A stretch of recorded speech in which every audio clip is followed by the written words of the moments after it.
Dear students, हम अपने previous lecture में बीई गैस डिस्कस कर रहे थे और हमने NuDu की वैल्यू फाइंड आउट की थी।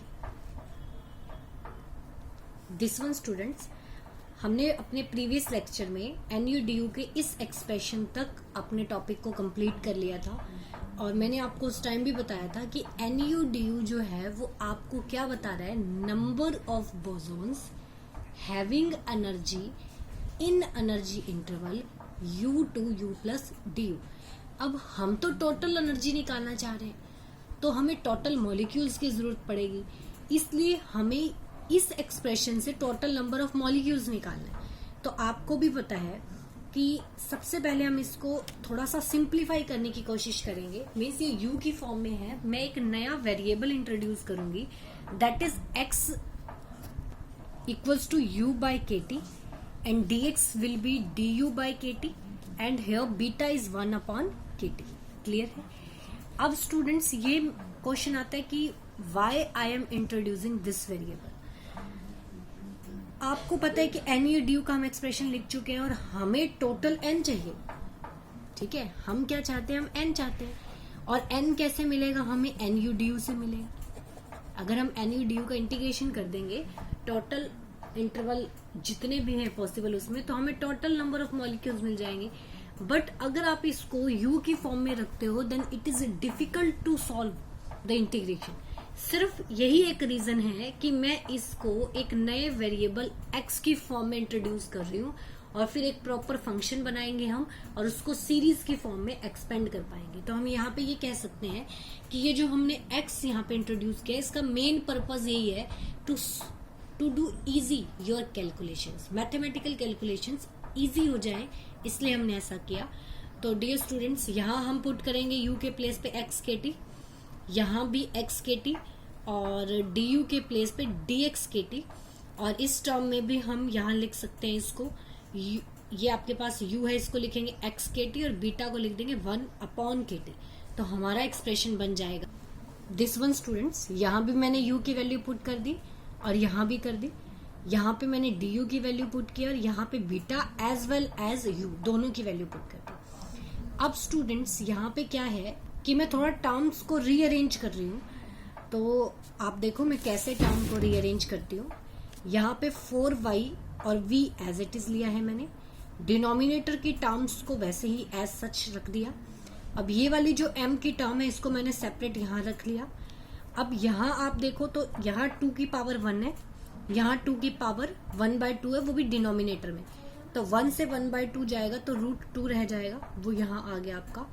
ये m ऑलरेडी मैं यहाँ रख चुकी हूँ और इस m को इसके साथ मैंने रख लिया। अब XKT की पावर यहाँ 1 है, यहाँ पे XKT की पावर 1/2 है, 1 में से आप 1/2 माइनस करोगे तो आपके पास न्यूमरेटर में XKT की पावर 1/2 रह जाएगी। KT dx मैंने एज इट इज रख लिया।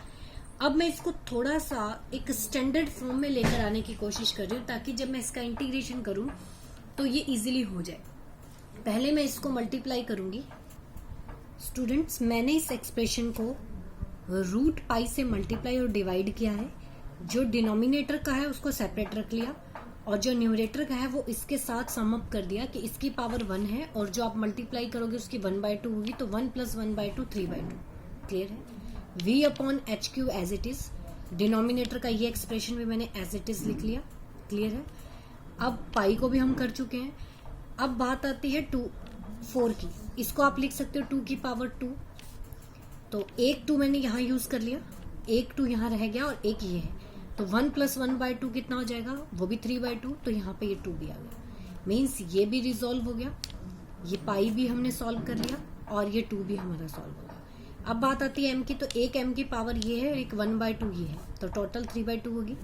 अब मीन्स ये सारा कुछ आपका सॉल्व हो गया। अब रही बात x की, उसको मैंने सेपरेट रख लिया और वो सेपरेट इसलिए रखा क्योंकि हमें इंटीग्रेशन करना होगा, तब हम कांस्टेंट या इंडिपेंडेंट टर्म्स को बाहर रख देंगे।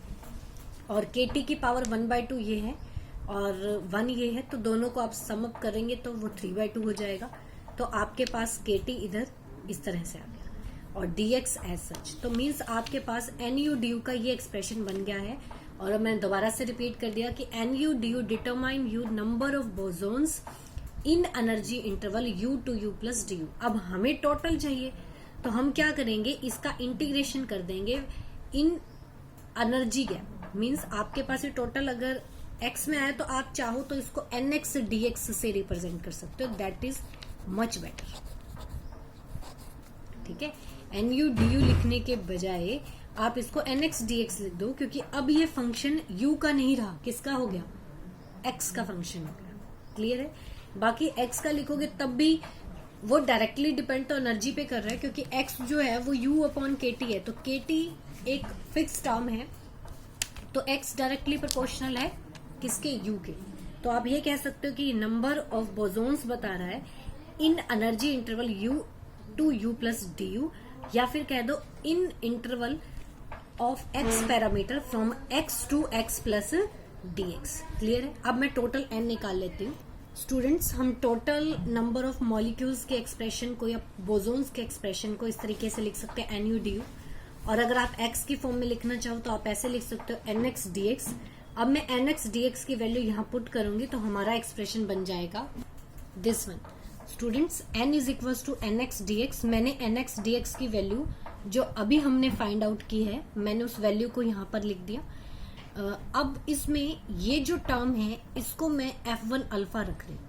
ठीक है, जस्ट ये इसलिए रखा है मैंने क्योंकि मैं इसको अब सॉल्व करने की कोशिश करूंगी in the form of series या कुछ भी। इसका हम एक्सप्रेशन जो निकालेंगे वो इंटीग्रेशन से चेंज होकर एक सीरीज की फॉर्म में आ जाएगा। तो आप इसको इस तरह से लिख सकते हो कि f1 अल्फा का एक्सप्रेशन ये है। अब मैं f1 अल्फा की वैल्यू को सॉल्व करूंगी और उसको यहाँ पुट कर दूंगी, तो हमारे पास टोटल n का एक्सप्रेशन आ जाएगा। और इस इक्वेशन को फिर आप याद रखना, क्योंकि ये कैपिटल D के टाइम पे हमें यूज होगा। क्लियर है। तो अब हम निकालते हैं f1 अल्फा। स्टूडेंट्स, हमारे पास f1 अल्फा का एक्सप्रेशन ये था।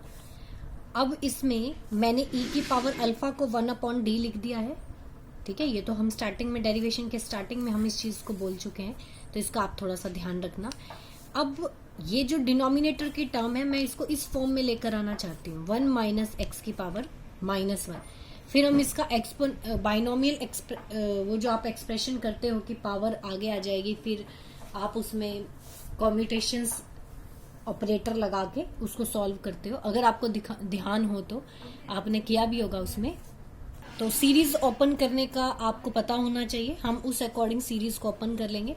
जैसे फर्स्ट टर्म आएगी 1, फिर नेक्स्ट टर्म आपके पास आएगी x, इससे नेक्स्ट टर्म जो आएगी आपके पास वो आएगी -x² अपॉन 2 फैक्टोरियल। इस टाइप से हम इसको फिर सीरीज को ओपन कर सकते हैं। बट हमारा फर्स्ट पर्पज क्या है कि इसको पहले 1 - x की फॉर्म में तो लेकर आए। तो डिनोमिनेटर वाली टर्म से मैंने 1/d e की पावर x कॉमन ले लिया, तो आपके पास डिनोमिनेटर में क्या रह जाएगा, 1 - d इंटू ई की पावर x, ये टर्म रहेगी। अब ये वाली चीज जो है इसको मैं न्यूमरेटर में लेकर जा रही हूँ, तो आपका जो एक्सप्रेशन है 0 से इन्फिनिटी 2√π, उसमें क्या होगा, x 1/2 तो ऑलरेडी वहां है और डिनोमिनेटर में आपके पास ये चीज है। ठीक है, अब आप इसको अगर ऊपर लेकर जाओगे तो ये क्या बन जाएगा हमारे पास, 2√π d e की पावर -x, x की पावर 1/2, और ये जो टर्म है ये ऊपर जाकर हो जाएगी आपकी -1 इंटू dx। क्लियर है, हमारा ये एक्सप्रेशन बन जाएगा। मीन्स मैं ये कह सकती हूँ कि ये हमारा एक्सप्रेशन बन गया। अब इसके बाद मैं इसको ओपन कर रही हूँ, तो ओपन करोगे तो वही चीज होगी आपके पास। सॉरी, यहाँ पर आपका d था ना, तो यहाँ पे साथ में ये तो आपकी नॉर्मल फॉर्म, जनरल फॉर्म थी, ये मैंने लिखी थी। अब आप इसको यहाँ पुट करोगे तो आपके पास आएगा d1 - d इंटू ई की पावर -x। ये था आपके पास डिनोमिनेटर में। आप इसको न्यूमरेटर में लेकर जाओगे तो यहाँ आ जाएगा आपके पास 1 - d इंटू ई की power x -1 into dx। Clear है, ये कंप्लीट टर्म बनेगी। तो हमारा एक्सप्रेशन ये बन चुका है। अब आप इसको एक्सपेंड कर लो। एक्सपेंड कर लिया, फर्स्ट में टर्म एज इट इज, फिर स्क्वायर, फिर क्यूब, इस तरह से टर्म इंक्रीज होंगी। अब इस फैक्टर को मैंने अंदर मल्टीप्लाई कर दिया, उसके बाद इस इंटीग्रेशन को सॉल्व कर लिया, तो हमारे पास ये एक्सप्रेशन बन गया। अब इसको आप समेशन की फॉर्म में भी लिख सकते हो, क्योंकि अगर आप देखो तो यहाँ 1 2 3 4 मीन्स जो d की पावर में आ रहा है वही नीचे आ रही है टर्म, तो मैंने इसको in the form of summation इस तरीके से लिख लिया। अब ये F1 अल्फा की जो वैल्यू आई है इसको मैं वहीं पुट करूंगी जहां से हमने इसको सॉल्व करना स्टार्ट किया था। दिस वन स्टूडेंट्स, हमने यहीं तक इस एक्सप्रेशन को छोड़ा था, फिर हम F1 अल्फा की वैल्यू फाइंड आउट करने लगे थे। यहाँ अब आप ये F1 अल्फा की जो वैल्यू आई है इसको यहाँ हम पुट कर देते हैं। तो हमारा जो एक्सप्रेशन है टोटल नंबर ऑफ पार्टिकल्स का स्टूडेंट्स वो ये बन जाएगा। मैंने F1 अल्फा की वैल्यू रख दी। अब हम इस समेशन को ओपन कर सकते हैं इस तरीके से, पहले R की वैल्यू 1 पुट करो, फिर 2, फिर 3। अब इसमें से D कॉमन आ सकता है तो हमने D को कॉमन ले लिया। अब ये जो हमारा एक्सप्रेशन बना है, it is the expression for total number of particle in a BE gas. अब इस इक्वेशन को आप हाईलाइट करके रखना, हमारे पास N आ चुका है। अब मैं कैपिटल U निकालूंगी टोटल एनर्जी, फिर हम इन दोनों को आपस में रिलेट करेंगे और एक्सप्रेशन को देखेंगे कि ये किस तरह से अपना बिहेवियर शो करेंगे नंबर डेंसिटी चेंज करने पे, टेम्परेचर चेंज करने पे या और किसी पैरामीटर में चेंजेस आने पर। स्टूडेंट्स, अब हमने टोटल एनर्जी निकालनी है, जबकि हमें टोटल नंबर ऑफ मॉलिक्यूल्स पता है। तो हम उसको इस आइडिया से निकाल सकते हैं कि मान लो आपके पास NuDu वो मॉलिक्यूल्स हैं जिनकी एनर्जी U से U प्लस DU की रेंज में है। अगर मैं इसको मल्टीप्लाई कर दूं U से, मतलब एक मॉलिक्यूल की एनर्जी U है तो इतने मॉलिक्यूल्स की एनर्जी कितनी होगी, इतनी होगी। मींस ये आपके पास आ रही है एनर्जी ड्यू टू, या ये कह दो energy of the system of just U to U plus DU। Means इस रेंज में जितने भी एनर्जी लेवल्स हैं वहां पे मॉलिक्यूल की वजह से टोटल एनर्जी ये होगी। लेकिन हमें तो पूरे सिस्टम की चाहिए ना, ये तो जस्ट कुछ लेवल्स की आई। तो मैं क्या करूंगी, इसका इंटीग्रेशन कर दूंगी। मीन्स आप इसको ऐसे लिख सकते हो NuDu का इंटीग्रेशन। बट डियर स्टूडेंट्स, मैंने उसको NX dx लिखा था, ठीक है ना, और हमारे पास ये चीज थी कि x is equal to U upon KT। तो यहाँ भी हम ये पुटिंग कर देते हैं, कोई इश्यू नहीं है।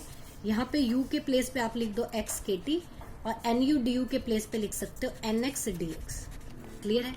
अब मैं यहाँ पे NX dx की वही वैल्यू जो मैंने N निकालते वक्त यूज की थी वो मैं यहाँ पे पुट कर रही हूँ। तो हमारा एक्सप्रेशन बन जाएगा दिस वन स्टूडेंट्स।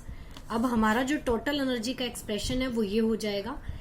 अब इसको अगर आप ध्यान से कंपैरिजन करो टोटल नंबर ऑफ मॉलिक्यूल्स के साथ, तो उसमें यहाँ पे जो फंक्शन बना था वो सेम था, बस फर्क इतना है इसमें x की पावर 3/2 आ रहा है, उसमें x की पावर 1/2 आ रहा था।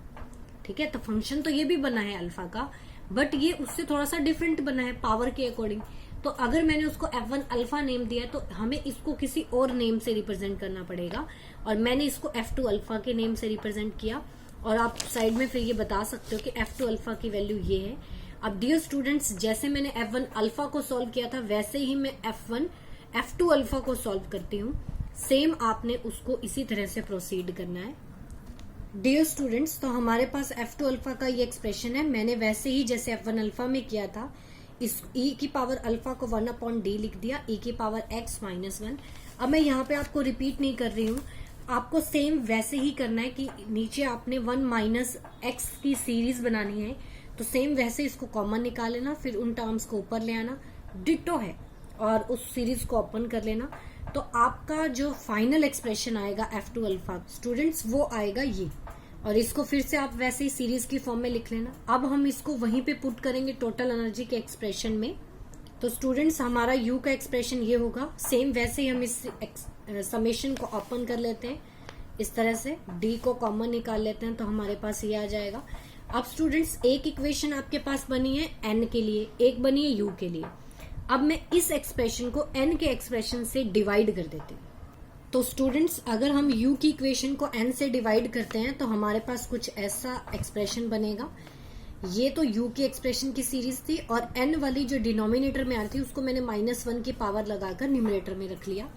अब इसमें आप देखोगे तो कुछ टर्म्स D की हैं, कुछ D² की हैं, कुछ D³ की हैं। आपको हायर ऑर्डर टर्म्स कोई भी नहीं लेनी, हमने क्या करना है, सिर्फ D की टर्म्स लेनी है। तो अगर आप इसको सॉल्व, पहले तो इस पावर को आप एक्सपेंड कर लो, तो हमारे पास कुछ ऐसा एक्सप्रेशन बनेगा। अब आप 1 से मल्टीप्लाई करोगे तो फर्स्ट टर्म 1 ही आएगी, फिर इस टर्म को अगर 1 से मल्टीप्लाई करोगे तो ये चीज आ जाएगी, और 1 को इससे मल्टीप्लाई करोगे तो ये आ जाएगा। मीन्स आपके पास 2 टर्म्स ऐसी आएंगी जिसमें डी इंक्लूड होगा। क्लियर है? अब ये हमारे पास एन जो है उसको मैंने इस तरफ रख लिया, तो टोटल एनर्जी का expression in the terms of number of bosons ये आ रहा है आपके पास। अब इसमें मैं डी की वैल्यू पुट करने जा रही हूँ, तो यहाँ पे मुझे वही टर्म यूज करनी है जिसको मैंने हाईलाइट कराया था, जो आपने एन की वैल्यू निकाली थी।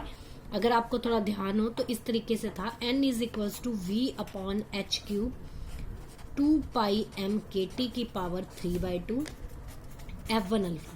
और F1 अल्फा जो है वो सीरीज है, ठीक है ना, वो इस तरीके से सीरीज थी आपकी, d प्लस डी स्क्वायर की टर्म थी आपके पास, फिर डी क्यूब सो ऑन। अगर d की मैं सिर्फ यहाँ पे सिंगल टर्म लूं और हायर टर्म्स को इग्नोर कर दूं, तो अब हम F1 अल्फा को क्या पुट कर सकते हैं, d। तो हमारे पास यहाँ से जो d का एक्सप्रेशन आएगा वो क्या आएगा, NH cube divide by v 2πm kt की पावर 3/2। मीन्स हमारा जो d है वो डिपेंड कर रहा है एक तो पार्टिकल की डेंसिटी पे, दूसरा टेम्परेचर पे, ठीक है, और सारी टर्म्स आपके लिए फिक्स है। और ये भी ध्यान रखना कि n अपॉन v को इंक्रीज करने पे d इंक्रीज होगा और t को डिक्रीज करने पे d इंक्रीज होगा।